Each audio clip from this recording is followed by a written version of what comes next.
অনুরোধ জানাচ্ছি অল্প কিছুক্ষণ, আমরা হয়তো 3 থেকে 4 মিনিট সময় লাগবে। জেলা তথ্য অফিসের ব্যবস্থাপনায় শ্যামনগরেও প্রচার চলমান রয়েছে। পাশাপাশি জেলা তথ্য অফিস সাতক্ষীরার ব্যবস্থাপনায় 4টি বিষয়কে ক খ গ ঘ এরকম 4টি পয়েন্ট দিয়ে কি আসলে এত সংক্ষেপে এটা বলাটা তো একটু জটিল। আমি দোকানে গেছি দেইনি, তারা জোর করে নিয়ে যাবেন দেইনি। কাল ভোটের ব্যবস্থাপনায় শ্যামনগরেও প্রচার চলমান রয়েছে। এভাবে ভোটের এখন দেখছে যে আমি তাকে নিচ্ছি না, ওরা নিজেরা গিয়ে অ্যাম্বুলেন্স কি আসলে এত সংক্ষেপে এটা বলাটা তো একটু জটিল।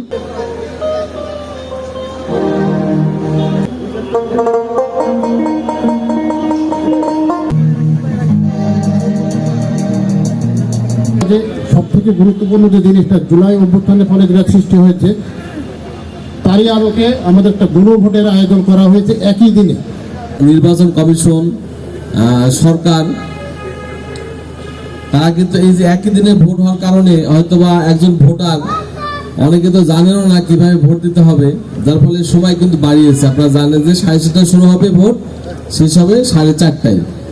4:30 পর্যন্ত যদি কোনো ভোটার ওই কিউতে থাকে লাইনে, তারা ভোট দিতে পারবে, সেই ব্যবস্থা আমরা করব। ইতিমধ্যে সরকার ভোটের গাড়ি নামে একটি গাড়ি গোটা দেশে এই গাড়িটি ভ্রমণ করবে, প্রত্যেকটি উপজেলায় এই গাড়িটি যাবে। ব্যাপক উৎসাহ উদ্দীপনার মধ্যে দিয়ে মানুষের কাছে ভোটের যে আমেজ সেটি ছড়িয়ে দিবে। আমি সাংবাদিক ভাইদেরকে অনুরোধ করব, আপনারা এটি প্রচার করবেন, সরকারের উদ্যোগটি প্রচার করবেন। আমরা ইতিমধ্যে একদম ইউনিয়ন পর্যায়ে এই প্রচারটি আমরা কার্যক্রম সম্পন্ন করছি।